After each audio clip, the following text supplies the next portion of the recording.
Welcome everyone to the FASEB webinar, Federal Budget and Appropriations Process 101, What Researchers Need to Know. We apologize for the late start. We had a flurry of people joining us at the last minute and wanted to make sure we got everybody on board. So we will go ahead and get started now. I also wanted to make sure I introduce our guest speaker. I'm Jennifer Zeitler, the Director of Legislative Relations at FASEB. We are also very privileged to be joined by Meg Thompson from Federal Science Partners. Federal Science Partners is a consultant to FASEB, and she will also be speaking on this webinar to help us walk through the budget and appropriations process. So for those of you who are new to FASEB webinars, we're going to try and cover quite a bit over the next hour and respect everybody's time and wrap up by 3 o'clock, but we assure you that we will have plenty of time for questions and answers. So today we're going to go over some basics about the federal budget process. We'll talk about the timeline and when to expect action. We will also provide a special preview. Yesterday, in case you missed the news, the White House released President Trump's fiscal year 2019 budget request. So we'll talk a little bit about that. And then we will wrap up, as always, with some action steps that you can take as advocates for biomedical research. And then, of course, we'll have questions and answers. On questions and answers, because we have a lot of people on the line, we have muted everyone, and we're going to ask that you send in your questions in writing. If you just type them into the question box on the GoToWebinar platform. The instructions on this screen should help you out with that, and we promise we will not grade or count grammar or spelling mistakes as part of this process. So for those of you who are not familiar with FASEB, I did want to provide a little bit of a short commercial. We are a federation of 30 societies, and we represent over 125,000 medical and biomedical researchers and engineers. Our mission is stated here, but the point, or the part I wanted to point out, was that a large part of what we do is advocacy with and by and for our member societies. So we thank those of you who are members of FASEB member societies. These logos on this slide are the members of the FASEB family. If you are not a member, we also would like to suggest that you look into membership in your society that provide a lot of benefits, not the least of which is access to things like these webinars. So talking about or thinking about the federal budget and appropriations process, I think we really need to start out with the distinction between the two types of funding that make up the total federal budget. And those are both mandatory and discretionary. Those are also terms that you may have heard a lot recently, particularly in the context of decisions being made in Congress, the upcoming elections, and that kind of thing. So the mandatory budget technically is unlimited. These are funds that must be provided to programs that exist in law. And the appropriations committees have very little control over how these funds are allocated. Some of the programs that fall within the mandatory side of the budget include Medicare, Social Security, and Pell Grants. The mandatory side of the budget is the largest part of the federal budget. Approximately 80 to 81% of the total federal budget is allocated towards these mandatory programs. That means the remaining 20% is really what makes up the discretionary part of the federal budget. And this is what has been the subject of much conversation in the last couple of years, and particularly in the last few weeks when we've been through not one, but two actual temporary budget shutdowns. In 2011, Congress passed a new law called the Budget Control Act. And what that did was establish very strict spending limits or caps on discretionary funding. And that 20% of the budget that really is controlled by Congress.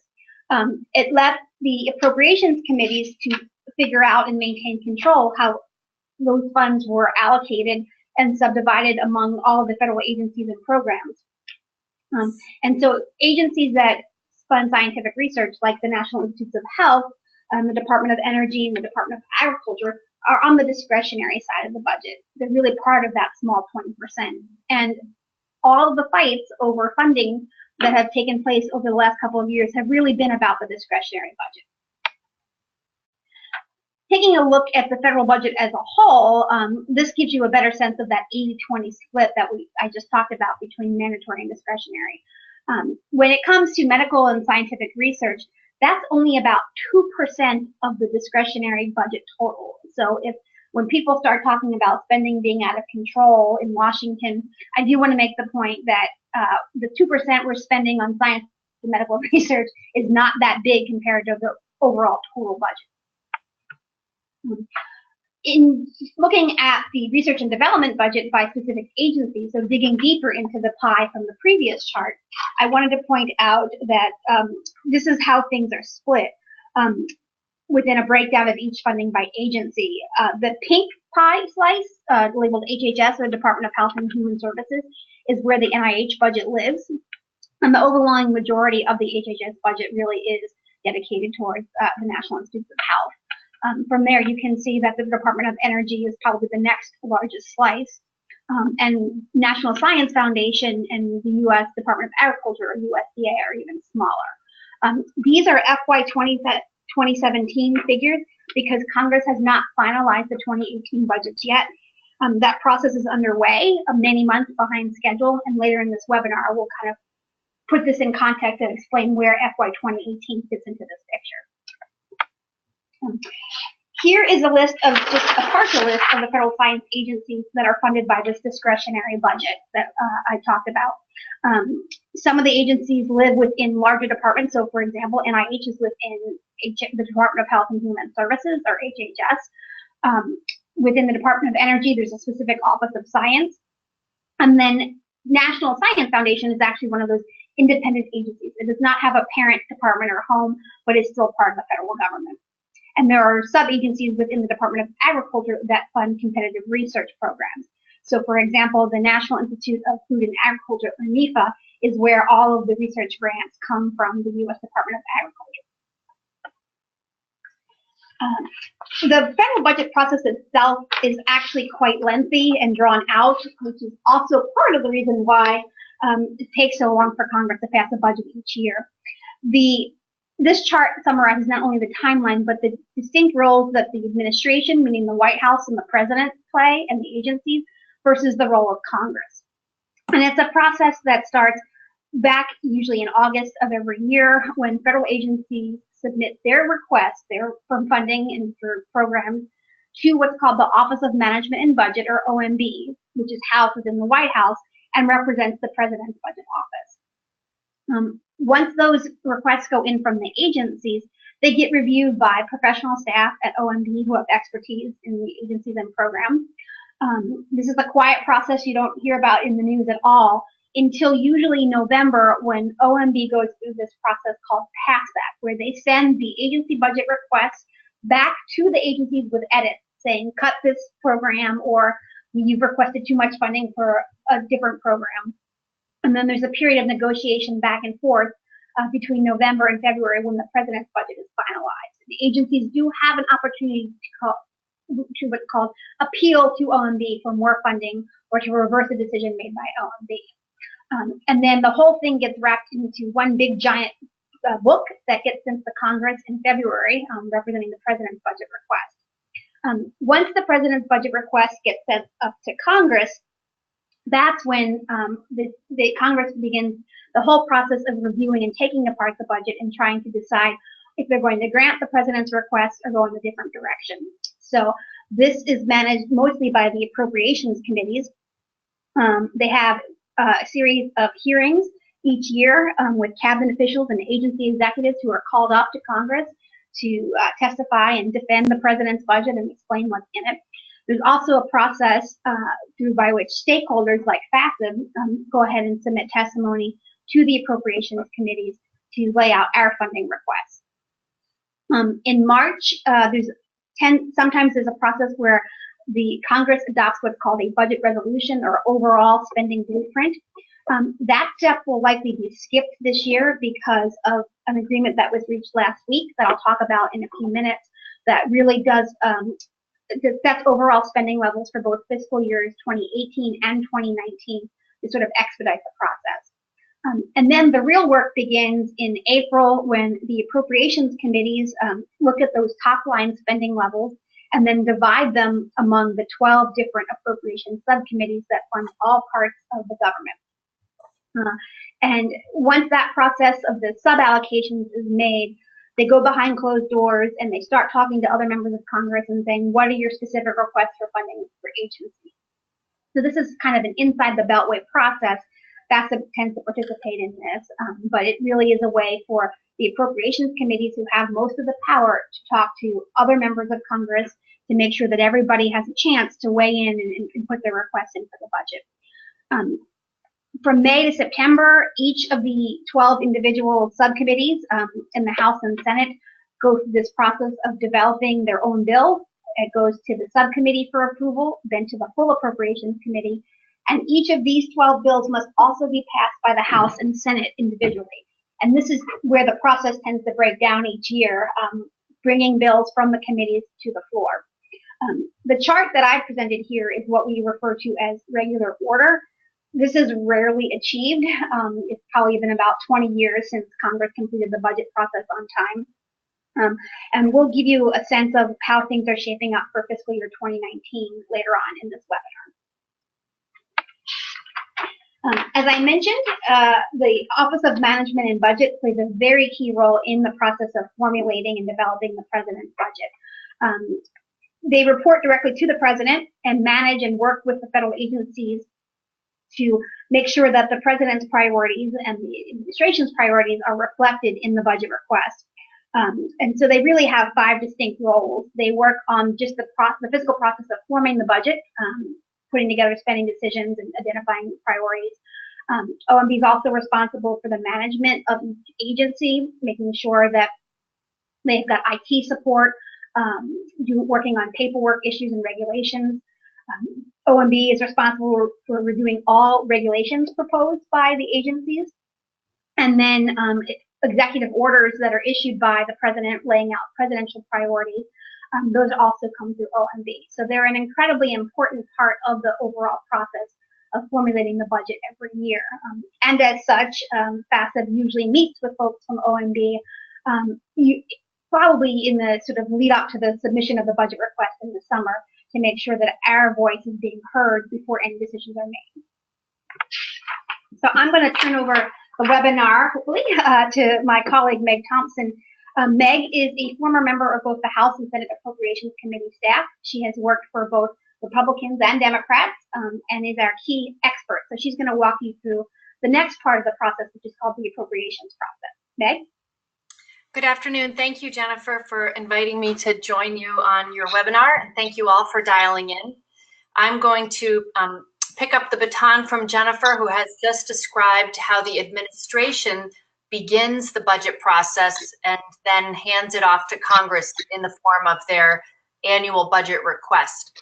So as the slide says, Congress holds the power of the purse. For those of you who are as wonky as I, this is actually in the Constitution. It's called the Origination Clause, also known as the Revenue Clause. And what it states is that all bills for raising revenue shall originate in the House of Representatives. The Senate may propose or concur with amendments on these bills. So it really, there are a few things in the Constitution that are more important to members of Congress than this Origination Clause, which says that they hold the power of the purse. In addition to that, they authorize the activities of all the agencies. And in turn, the federal agencies must follow the authorities and funding that has been provided to them, spend funds according to the purposes specified by Congress in both appropriations bills as well as reports. They cannot obligate funds before Congress passes an appropriation. They cannot exceed the funding timeframe or amounts authorized by Congress. And they frequently are asked to report to Congress on their expenditures and activities for those authorized and appropriated programs. Just a word about the bullet above where it says that they cannot exceed amounts authorized. There is a process during the year that many of you may have heard of where congressional agencies will seek to change a particular spending amount, and to do so they need to contact the appropriations committees and ask permission to do that. Next slide, please. So the role of the appropriations process, as I just said, is defined by the Constitution, which says that the appropriators have to work before any money can be obligated or expended from the Treasury. The appropriations committees also write the legislation that allocates all the funds for federal agencies.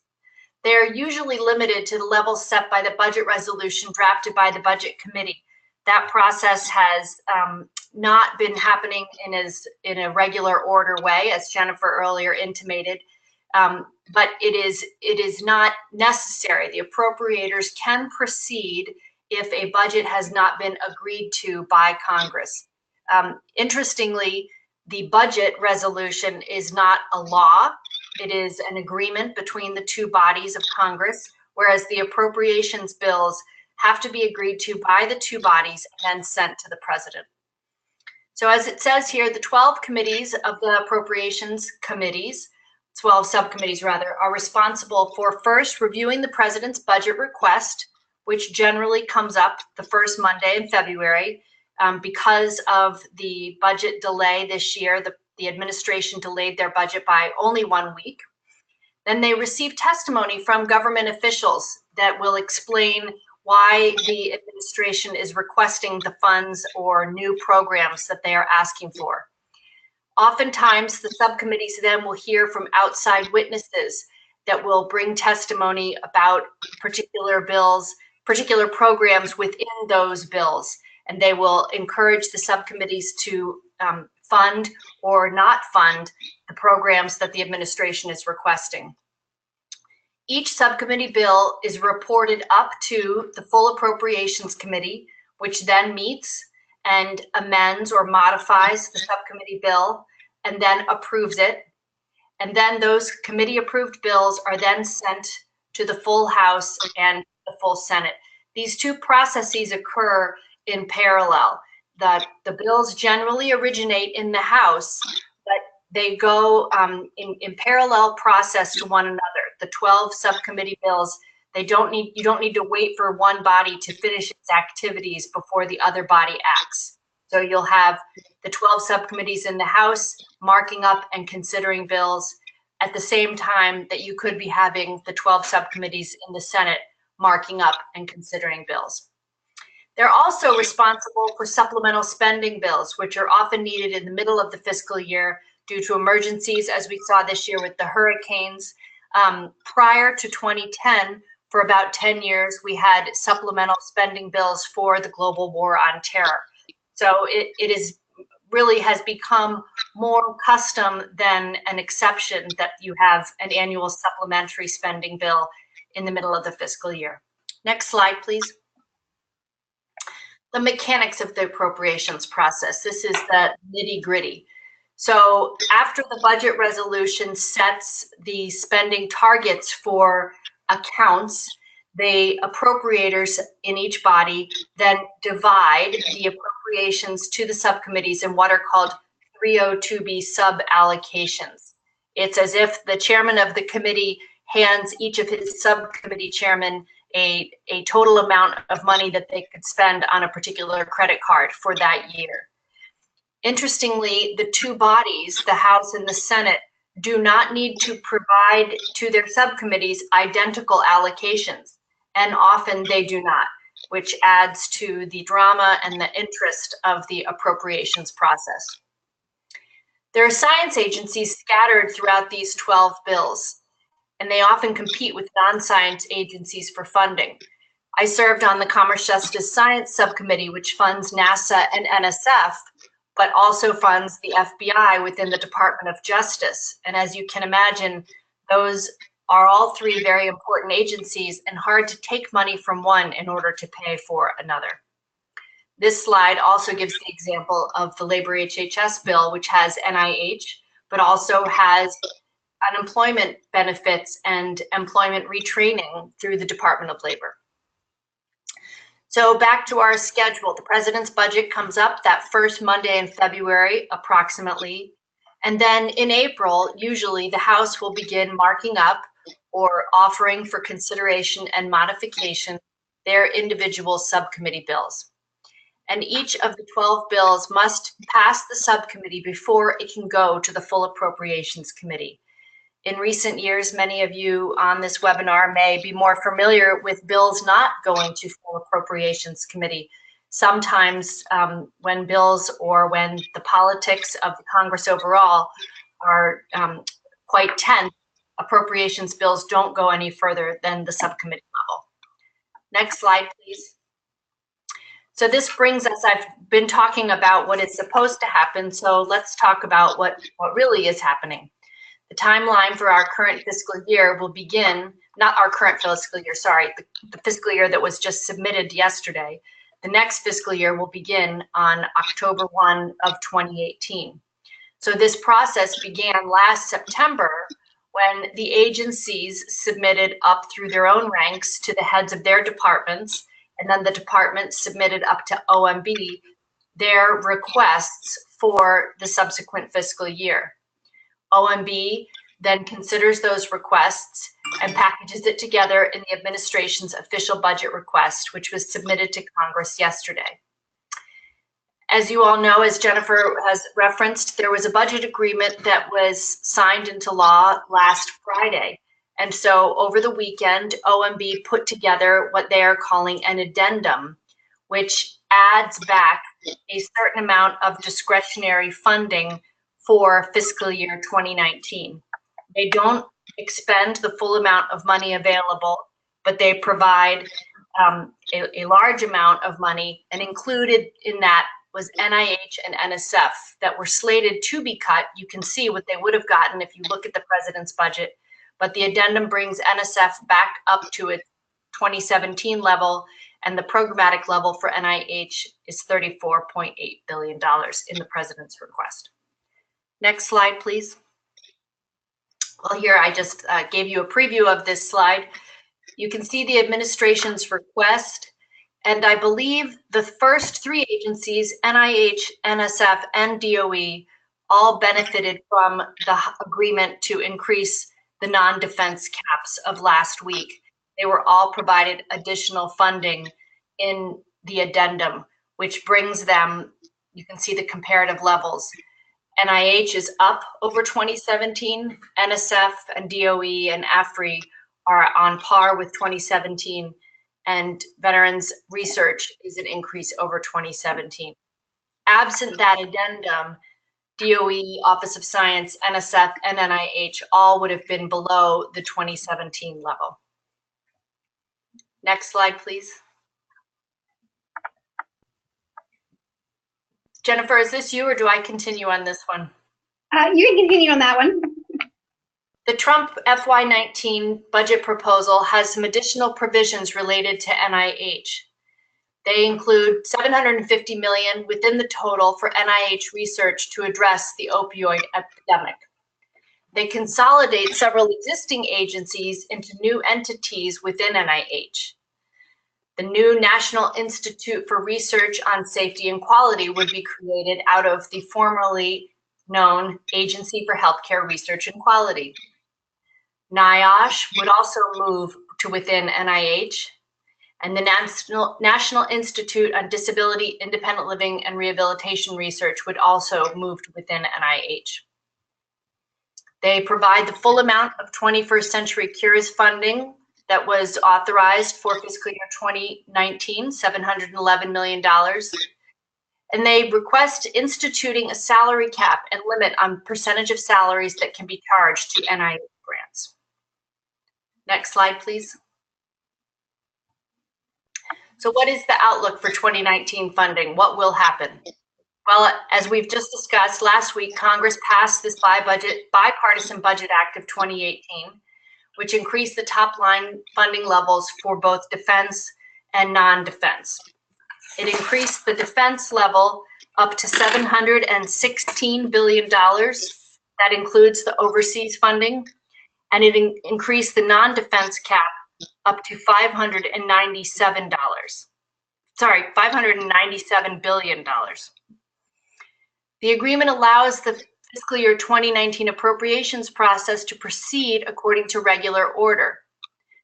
They recommend hearings with cabinet secretaries to begin tomorrow. And there was the first hearing, there was a budget committee hearing in the Senate today with OMB Director Mick Mulvaney. The 12 individual spending bills will be considered by the House and the Senate Appropriations Committees this spring through August. And the bills approved by the Appropriations Committees may go to the full House and Senate for votes. If the House and Senate do not pass all 12 bills by October 1, as you all know too well, a continuing resolution, known as a CR, will be needed to avoid another government shutdown. Thank you so much, Meg, for walking us through the appropriations process and kind of giving us a hint about what we might expect for fiscal year 2019. I wanted to bring us to the next part of the webinar, which is where we need your help and how you can have an impact on the decisions that Congress will be making over the next several months. But before we do that, I did want to provide a little note that we're actually working right now in parallel because Congress has not finished the 2018 budget yet. So that's going on. That process is expected to be wrapped up in the next month or so. But in the meantime, 2019 process has already started, as Meg said, with the first hearing this morning with Mick Mulvaney, Director of the Office of Management and Budget. So we've got our hands full juggling a lot. But we wanted to have this webinar now because this is a really important, crucial, critical time in the 2019 process. 2018, like I said, is going to wrap up, and we've done a lot of work to make sure that the budgets for 2018 increase, and I think we're on track to get that. But we really do need to shift focus a little bit towards 2019 because we're at the point where no decisions have been made yet. The budget request that the president submitted yesterday is simply that. It is a request, and Congress has the power, thanks to the Constitution, to simply ignore that if they want to, or they can try and provide funding for some of the president's priorities and then additional funding or other funding for Congress's priorities. So this is the point where your views, your impact, members of Congress will be expecting to hear from their constituents about what your personal priorities are, what individual communities' priorities are, including the scientific community. So there's a couple things that you can do over the course of the next few months, and rest assured FASEB has some resources to help you with this, and we'll wrap up the webinar with a review of those resources. But members of Congress are going to be spending some time at home over the next couple of months. They have 2 recess periods coming up between now and the beginning of April. The first is next week when they will be home for what's called the President's Day recess. And then after that, there's a 2-week recess when Congress celebrates spring break around Easter and Passover. So those are times when you will see more likely to see your member of Congress at home or in an airport than here in DC. Now is a great time to also be kind of putting your thoughts into a letter that you can send to your members of Congress using their online form, and FASEB also has a platform for this. We do not recommend sending postal letters to Congress because mail is still being screened all of these years after the anthrax problems, and security is very high. But most members of Congress on their websites have a form where you as a constituent and voter can send your thoughts. Reaching out to members of Congress through social media is a great way to get their attention as well, and we'll have some tips on that. And since we have more time, since the 2019 budget will not be wrapped up for many months, it really does give people an opportunity to craft an op-ed or a letter to the editor of their local newspaper. And then last but not least, the bigger our advocacy army, the more likely we are to have success in securing increased funding for the science agencies. So I will end with a plea to make sure that others who are not on this webinar get this information and are willing to join us. So in terms of requesting a meeting, there is a tool on FASEB's website that provides some hints on how you can go about doing that. It's actually relatively simple. You will have to put something in writing to make that request. And again, you can go to your member of Congress's website to see if there's a form, or you can simply use the text provided on the FASEB website to send an email out to members of Congress, to their aides. In addition, as I mentioned, many members of Congress also have a quick online form that you can fill out. This just happens to be the one for Senator Ben Cardin from Maryland. You'll see, and this is fairly standard, that when you do contact members of Congress, you're going to have to disclose whether or not you are a constituent. So you'll have to provide a postal street address and a zip code to make sure that you're sending your note to the correct member of Congress. You will not be able to, in almost any case, send a letter or a note to someone who is not your senator or representative, because they will use the zip code search to weed out any things from non-constituents. That being said, if you have a relative or friend who lives in a state that's not yours, and you would like them to write to their senators, by all means, you can ask them to do that. But we do not recommend trying to contact someone who's not your senator or representative. And you'll see on this form, some fields are required, and then there's a blank box there where you can simply submit your message. So you can type up a letter or even a short email. Connecting on Twitter is a great way to reach out as well. FASEB does have a Twitter feed. We're at FASEB.org, and we encourage you to follow us. We really do use our social media channels to keep everyone abreast of what's happening in DC, and we will share breaking news through our Twitter feed. These are some sample tweets that you could use now to start talking about the 2019 budget. We also encourage a lot of creativity in Twitter in reaching out to members of Congress. You can find your members of Congress's Twitter handles easily online. Most of them have a direct link on their website to do that. As I mentioned, submitting a letter or op-ed, since we have a lot of time now to craft those things, definitely recommend that as well. We have examples here of some letters that have been submitted by FASEB board members over the last couple of years. And again, we have some tips on the FASEB website for how to make sure that your letter actually gets published. Most newspapers these days are publishing, if not a print version of the newspaper, at least an online version. And whether your letter appears in print or online, it doesn't matter. You can still claim credit for that and share that letter with your members of Congress. So I do encourage, if you get a letter published, to send a quick note to your congressional offices with either a hard copy or a PDF of something that appeared in print, or a link to an online version. It is worth taking a few minutes to read the sort of tips on the FASEB website about how to submit a letter or op-ed. This is an increasingly popular advocacy tactic, and newspapers are really getting quite a lot of submissions from readers, so the competition to get something published is quite fierce. Getting others involved in advocacy is a great tactic if you already know from your own experience that your senators and your representatives are completely on board, they support increased funding for research, and you get letters from them saying, hey, you're preaching to the choir, we'll get it.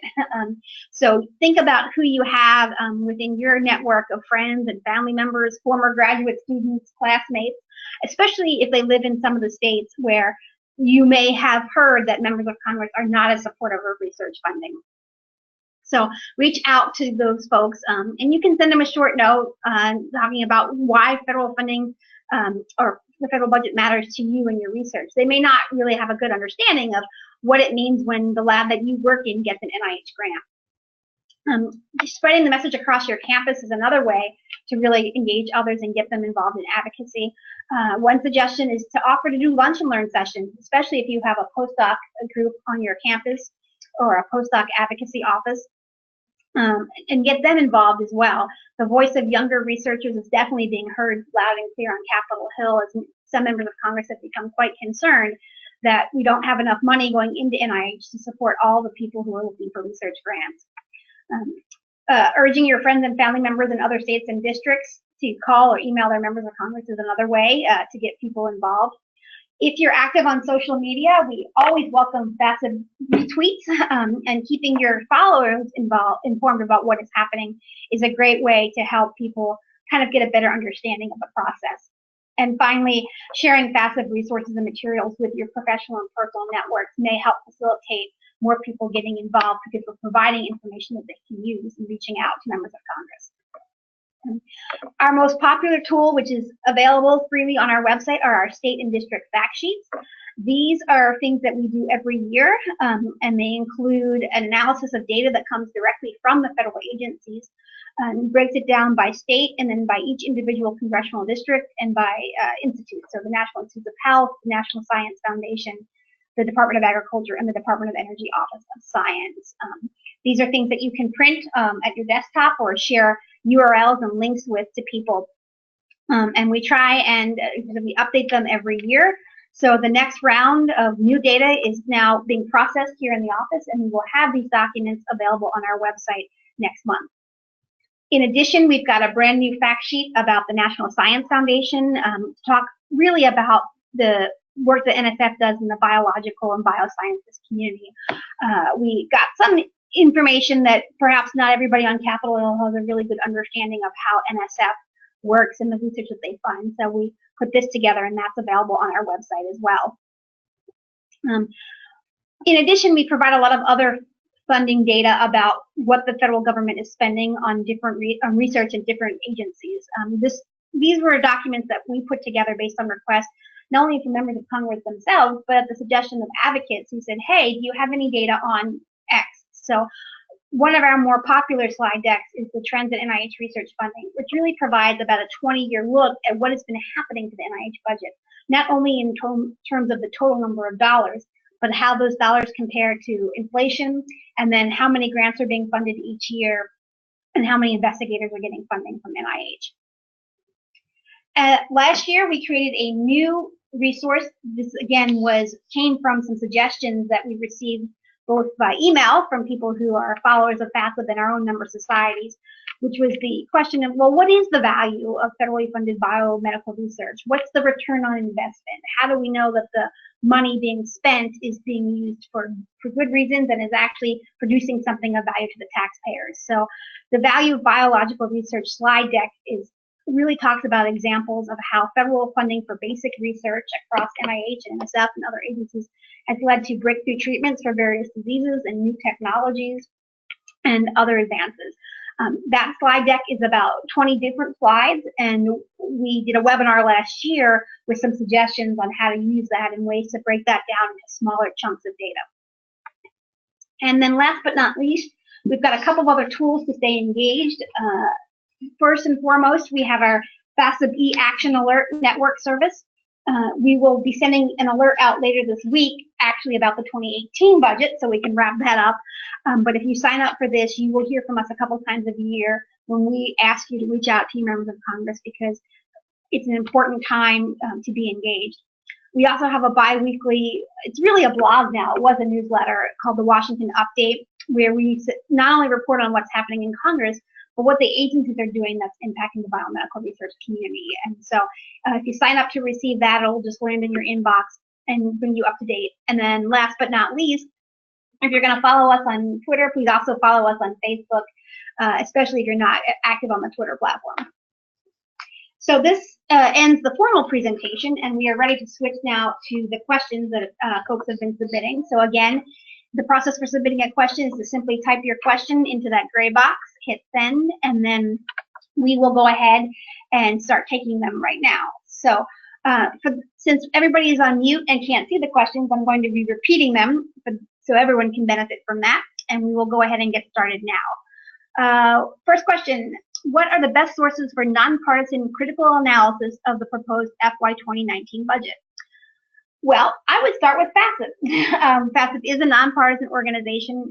We just completed our analysis of the budget that was released yesterday. This will be, an article about this will appear in the next issue of that Washington Update blog that I mentioned that's supposed to come out on Thursday. You can also look towards other organizations in the scientific community. The association, AAAS, or the American Association for the Advancement of Science, has a wonderful and detailed budget resource where they break things down agency by agency and compare to previous years and really dig into some of the nitty-gritty parts of the budget proposal that are out there.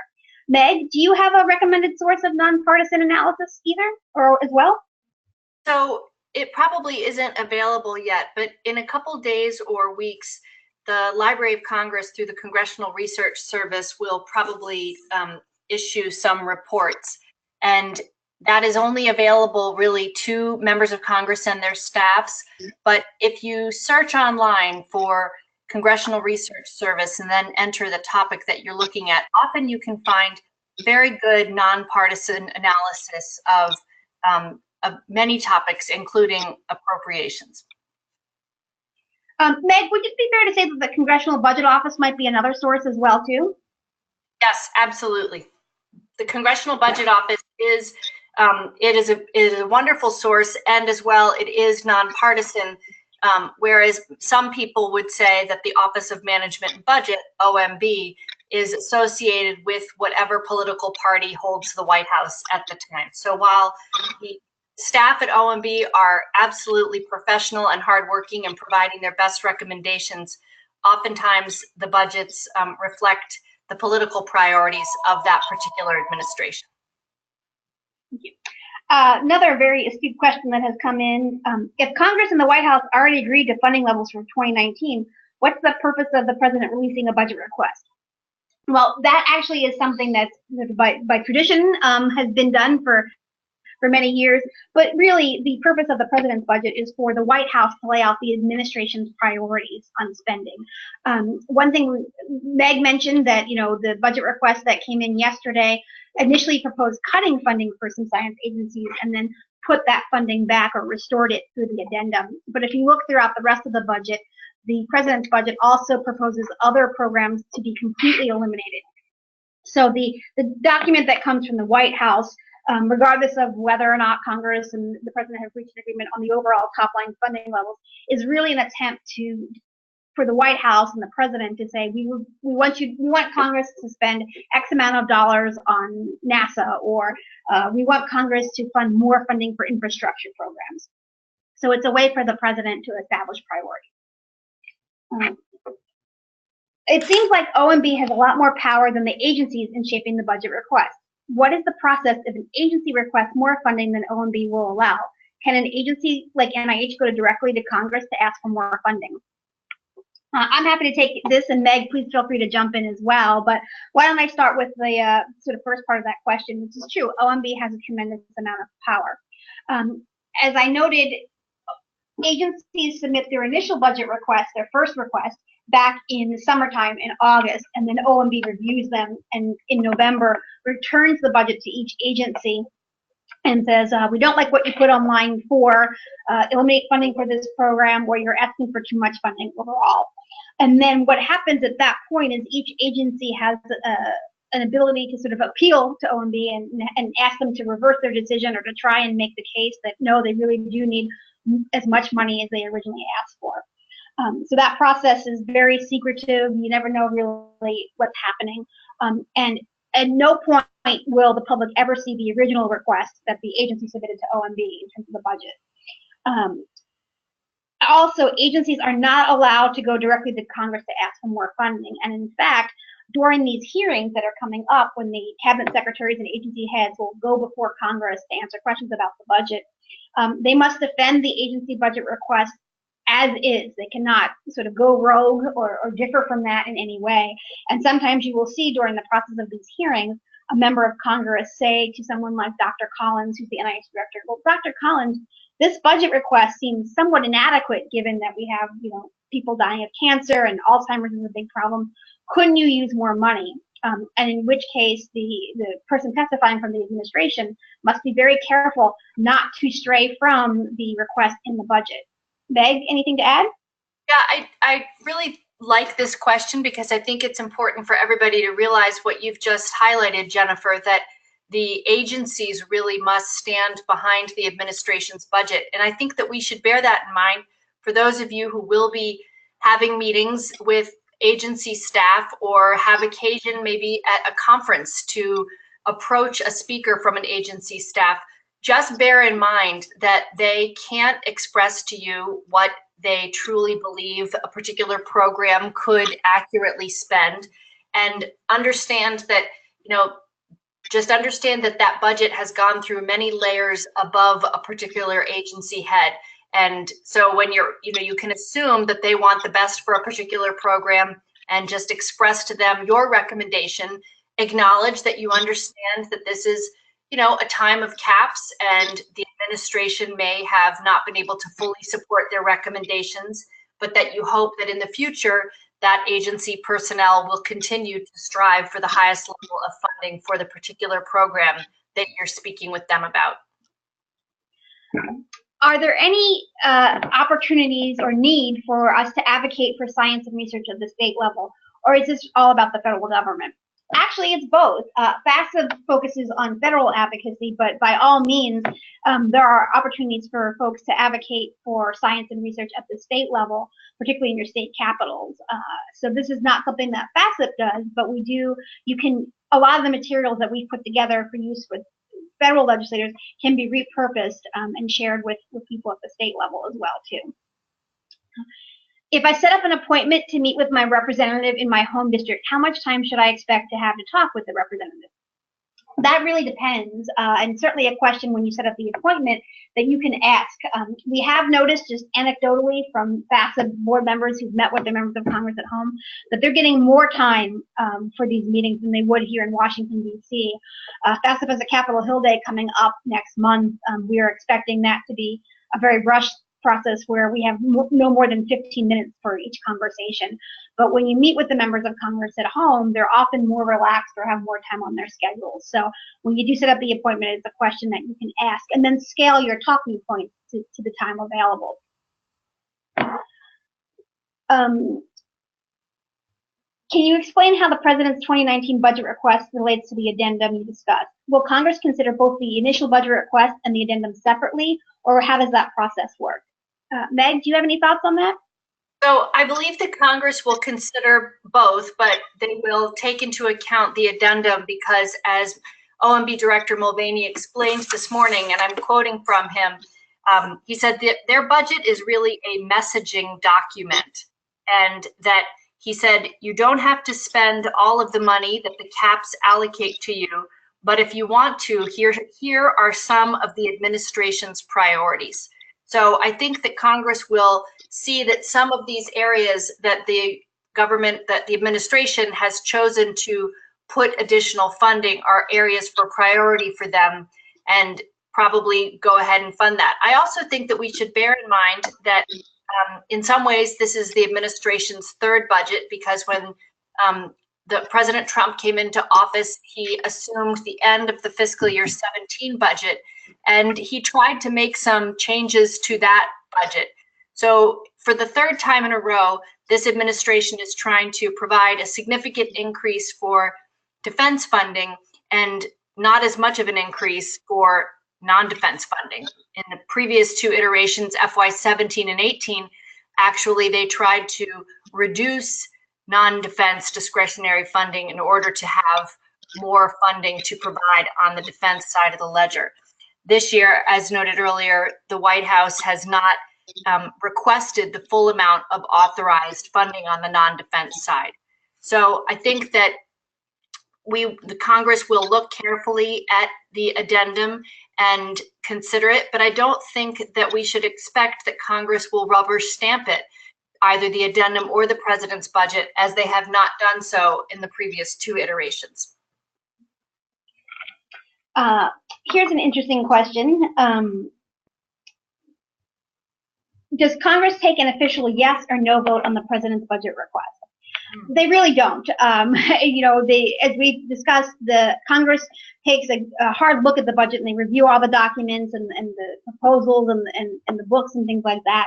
But there's no process by which Congress usually takes up a yes or no vote on the president's budget request. Instead, Congress tends to vote on the individual appropriations bills, which may or may not reflect the president's budget request. But I'm not aware of any scenario in which a Congress has taken a yes or no vote on a specific budget request from the president in its entirety. Meg, I'm going to have to ask you to answer this one as a former member of the Appropriations Committee staff. If my senator or representative is not a member of the Appropriations Committee, do they really have any influence over the decisions that are made about spending? Yes, absolutely. I recall sitting down with all of the subcommittee chairmen that I met with and going over the lists of programmatic requests that had been submitted by members of Congress. And the congressmen and senators for whom I worked looked at it two ways. They would look at a particular account, i.e. NIH, how many members of Congress sent in communication that they wanted to support the programmatic funding level for NIH, and then they would look at it the other way. They would look at an individual member of Congress and take into account the top requests on that person's list. Obviously, there is a little bit of priority placed to members in leadership, and members of the Appropriations Committee itself. But all members of Congress, their requests to the Appropriations Committee to support agencies and programs of the federal government are scrupulously reviewed by the staff and the subcommittee chairman. Thank you, Meg. It's really helpful to have that perspective since you used to work on the Appropriations Committee. A similar question has come in essentially. It says, as an individual citizen voter, can I send a letter directly to the Appropriations Committees, or do I have to go through my members of Congress and ask them to contact that committee? I'm happy to answer this question and also ask my colleague Meg to jump in as well. You don't have to go through your member of Congress. Every spring, the Appropriations Committees go through a process where they accept what's called outside witness testimony. And if you go to the Appropriations Committee website and look at each individual subcommittee, they usually have some link that provides instructions on how you can submit a statement or a request on behalf of yourself or an entity, that kind of thing. FASEB always submits testimony to the agents on behalf of NIH and the other agencies. We do that as the Federation, but there are other ways that you can stay engaged as well too. Meg, as an individual, what's a good way to get to the Appropriations Committee? So I would do it as you said, Jennifer, but then really send that same request to individual members, to your home district member. It really does need to go through them up through the Appropriations Committee as well as sending a request. And the committees really do look at these carefully because they need to have an accounting for where is the groundswell of support for a particular program. But if you choose to go directly to the committees, please don't skip that step of also sending something to your home representative. Another question that just came in. I'm planning to be in DC for a conference in late March. Should I think about requesting a meeting with my members of Congress while I'm in town? It looks like I will have time. Can I just show up at the office, or do I need to have an appointment? That's actually a great idea. While we did suggest meeting members of Congress at home, it's because we assume that most of the people on this webinar are not here in Washington. But if you're going to be in DC and you have time on your schedule or agenda, by all means, go ahead and ask for a meeting with your member of Congress. One warning, most likely when you're here in DC, you'll probably wind up with a meeting with the member of Congress's staff, because their schedules are so crazy when they're here in DC. That's still fine. In fact, staff are some of the smartest people on Capitol Hill, and often they know more about particular issues like medical research than their bosses. So if you can't get a meeting with your member of Congress and the office says, but you can meet with their health policy director, take that meeting. It is not a good idea to show up at an office without an appointment, again, because they're so busy. So if you know your dates you're going to be in DC, go ahead and reach out now. You can just find your member of Congress's office phone number, and you can call over there and request an appointment. And some members of Congress on their websites have an online form where you can request a meeting. Again, you will need to disclose who you are and where you're coming from and whether or not you're a constituent. And then once you get that meeting, please visit the FASEB website. We have lots of resources and talking points you can use. This is a question, glad that somebody put it in since it's an important one. I work for an institution that has a very firm blanket policy that bans employees from lobbying or engaging in advocacy. Can you explain what activities are permissible that are not considered lobbying? As a matter of fact, I can. Sharing information from FASEB, like the resources, like the state and district fact sheets, is not considered lobbying. Where you really cross into the definition of lobbying is when you're asking a member of Congress to vote for or against a particular bill. Since those appropriations bills that we've been talking about haven't been written yet, there is no legislation that encompasses the 2019 budget. So again, this is why it's a good time to start reaching out to members of Congress now and sharing with them information that they can use that might help them become a better advocate for biomedical research, and helping them realize that the federal dollars that go to NIH and NSF, actually, most of them leave NIH and NSF and go straight to institutions across the country and research universities. So sharing information is not considered advocacy or lobbying if you're not asking the member of Congress to vote for or against anything. So even if you do work for an institution that has a policy banning lobbying, there are still actions you can take. One thing I do suggest is if you're concerned about this, reach out to your university's government relations office and ask them if they have any guidelines about things that you can and cannot do and what's permissible. And you can also offer to be a volunteer for the government relations office and say, as a NIH-funded investigator at this institution, I'm very happy to provide you with information about what research grants I hold from the government and what kind of issues that we're working on. So don't be afraid to reach out to your government relations office if you have any questions. We are coming to the end of this webinar, and I think we have time for 1 or 2 more questions, and a few just came in last minute. So I'll take one of them now. I previously submitted letters to my local paper, and none of them were published. Do you have any tips about the best way to get a letter published? We do have some tips on the website, as I mentioned, but a couple things that to kind of keep in mind from the very beginning.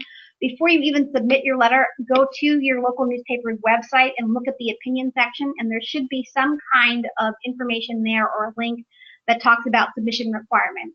Read those before you send anything to your paper. Most newspapers today have very strict word counts, so if you submit something that's above the word count, it will automatically be rejected. They also will offer tips on exactly how to frame your letter for a better chance of getting published. So do some homework before you submit something and you have a better chance of it getting published. This will be the last question. Does FASEB have any examples of research that was funded by the federal government that has led to the development of things like new drugs or a better understanding of what causes diseases? I think this information would be helpful in sharing with my senator, who's very fiscally conservative and votes against increased spending all the time. That's a great question, and I would point you to that benefits of biomedical research or value of biomedical research slide deck that was mentioned earlier in this webinar. That's really an interesting catalog of how all the research dollars that have been spent over the last several decades have led to things like new drugs and reductions in cancer deaths, new innovations and new technologies. So you can borrow straight from that slide deck and turn that into a letter or talking points to share with your member of Congress. Also turn that into a letter to the editor to remind readers of your local papers about what's at stake and why we're asking for increased funding for research. Well, this brings us to the end of the webinar. I wanted to make sure that folks know that we are recording this, and we're going to make this recording available on the FASEB website. We will also send you a link afterwards so that you can share it with someone who may not have been able to join us today. We do thank you for tuning in and for supporting the FASEB webinar series, and a special thank you to Meg Thompson for sharing her expertise. Thanks again, and this concludes the webinar. Thank you, Jennifer.